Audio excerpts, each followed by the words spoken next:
ব্যক্তি জীবনে চিত্রনায়ক শাকিব খানের সঙ্গে শবনম বুবলির সম্পর্ক বর্তমানে ভালো যাচ্ছে না।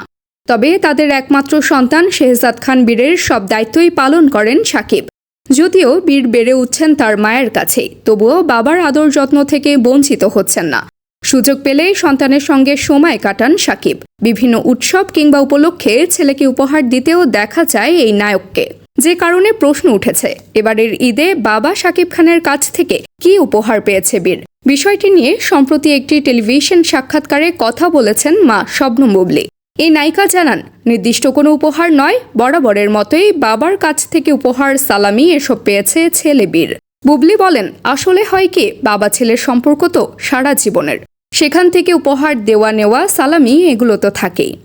আপনি কোনো উপহার পেয়েছেন কিনা শাকিব খানের কাছ থেকে?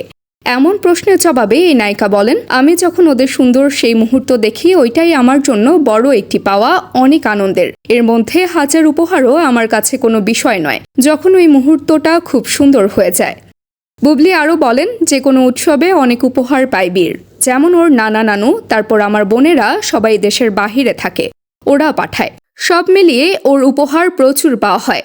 প্রসঙ্গত 2018 সালের সেপ্টেম্বরে বিয়ে করেন শাকিব খান ও শবনম বুবলি। 2 বছর পর তাদের সংসার আলো করে আসে পুত্র সন্তান শেহজাদ খান বীর। বর্তমানে এক ছাদের নিচে থাকছেন না এই দম্পতি। Team entertainment.